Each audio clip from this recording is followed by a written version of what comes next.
कि आप जानते हैं, मैं शशांक अग्रवाल 89 नॉर्थ आगरा उत्तरी आगरा से विधानसभा प्रत्याशी हूँ, एक निर्दलीय प्रत्याशी हूँ। निर्दलीय, जैसा कि आप सभी जानते हैं, निर्दलीय का मतलब होता है इंडिपेंडेंट कैंडिडेट, जो बिना किसी दल के, बिना किसी पार्टी के चुनाव में खड़ा हुआ होता है। अब सवाल आता है कि किसी व्यक्ति को निर्दलीय उम्मीदवार के तौर पर खड़े होने की क्यों आवश्यकता पड़ी। जैसा कि आप सभी जानते हैं, हर व्यक्ति या हर किसी पार्टी की अपनी कुछ नीतियां, कुछ कार्यविधि और कुछ प्राथमिकताएं होती हैं, जिनमें से कुछ समाज कल्याण के लिए होती है, कुछ समाज विरोध में होती हैं, कुछ ऐसी अच्छी नीतियां होती हैं जिसके बारे में उन्होंने कभी सोचा ही नहीं होता और उनकी टू डू लिस्ट में होती भी नहीं है। जब कोई व्यक्ति समाज कल्याण के लिए किसी अच्छी, नई और जरूरी नीति को लेकर उनके पास जाता है, उनसे चुनाव में खड़े होने के लिए पार्टी से टिकट मांगता है, तो स्वाभाविक तौर पे वो उस व्यक्ति से किसी चीज की मांग करते हैं। आप भली भांति जानते हो किस चीज की मांग करते हैं, उनके बीच में कोई ना कोई लेन देन होने की वो बात करते हैं, चाहे वो लेन देन आपकी नीतियों का हो, व्यवहार का हो या किसी और चीज का हो। आप भली भांति जानते हैं कि टिकट के लिए किस प्रकार का लेन देन होता है। अब यह सोचने योग्य एक बात है, जो व्यक्ति आपके आसपास बिल्कुल इनएक्टिव है, जिसने कोई कार्य नहीं किया है और वो उस लेन देन को करके भी टिकट ले लेता है, जो व्यक्ति ने समाज के लिए कार्य किया उनको टिकट नहीं मिला, पर उस ऐसे स्पेशल व्यक्ति ने जो टिकट ले ली है, तो यानी उसने कोई लेन देन किया है और उस लेन देन को देख के जब आया है, तो वो जो लेन देन उसने किया है, वहां पे जिस प्रकार का भी लेन देन उसने किया है, वो उसने अपनी मेहनत से कमाया हुआ होगा, उसका खुद का अर्जित किया हुआ होगा। और यदि वो उसका खुद का अर्जित किया हुआ वो देकर आया है, तो उसको निकालेगा भी,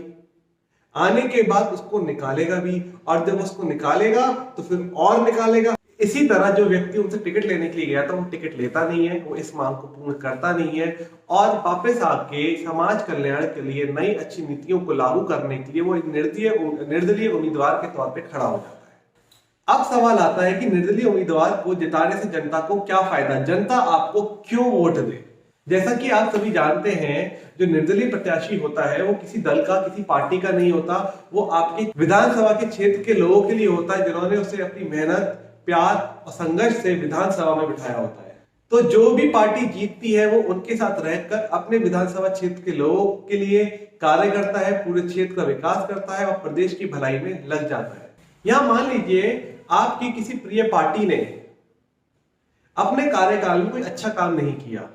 या काम किया पर बहुत अच्छा, जो लोगों की एक्सपेक्टेशन थी उसके अनुसार काम नहीं किया। मान लीजिए कोई पार्टियां पहले 30% जनता को देती थी, 70% करप्शन करती थी, और कोई दूसरी पार्टी आती है वो 50% करप्शन करती है, 50% खा लेती। तो खाने का जो रेशियो था वो थोड़ा कम तो हो गया, लेकिन जनता के अनुकूल पूर्ण रूप से कार्य नहीं हुआ और वो पार्टी उन्हीं कारणवश से हार जाती है। लेकिन जो आपके क्षेत्र का निर्दलीय उम्मीदवार को, जिसको आपने जिताया हुआ होता है, आपके विधानसभा में बैठा हुआ होता है, वो आज भी वहीं बैठ के जो भी पार्टी जीती है उनके साथ काम करेगा और आपके क्षेत्र का निरंतर विकास करता रहेगा, आपके क्षेत्र के लिए काम करता रहेगा, नई नीतियों को लागू करता रहेगा जो आपके जनहित में है। क्योंकि जनता ने उसको किसी पार्टी को देखकर नहीं, उसके विचारों और नीतियों को देखकर उसको वोट दिया था, तो वो अपनी नैतिक जिम्मेदारी को वहां के पूर्ण करेगा। आप जानते हैं जितने भी निर्दलीय उम्मीदवार हैं, हिस्ट्री उठा के देख लीजिए, उन्होंने अपने क्षेत्रों में अच्छा काम किया है, तभी जनता ने उनको वोट दिया है। इतनी शक्ति होती है एक निर्दलीय उम्मीदवार में। जो निर्दलीय उम्मीदवार की कोई पार्टी तो होती नहीं, जो जीतता है वो उसी का होता है।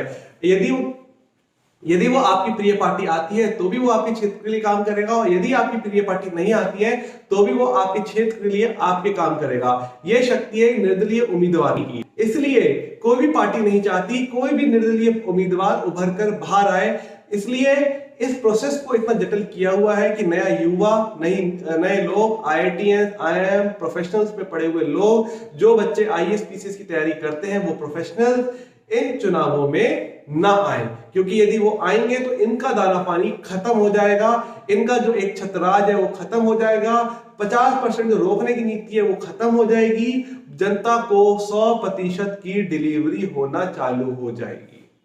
उत्तर प्रदेश में 403 सीटें हैं, मैं उनमें से आपसे एक सीट, सिर्फ एक सीट उत्तर प्रदेश के विकास के लिए, जनता के स्वास्थ्य के लिए, अच्छी शिक्षा नीतियों के लिए और भी अच्छी नीतियों के लिए मैं आपसे 403 में से मात्र एक सीट मांग रहा हूं, वो भी उत्तरी विधानसभा आगरा, 89 नॉर्थ आगरा की।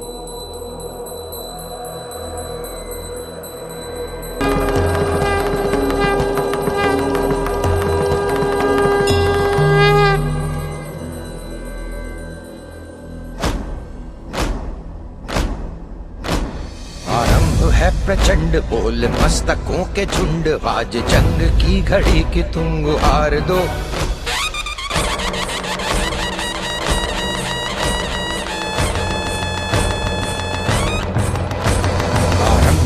प्रचंड बोल मस्तकों के झुंड, आज जंग की घड़ी की तुम गुहार दो। आन भान शान या की जान का हो दान, आज एक धनुष के बाण पे उतार दो।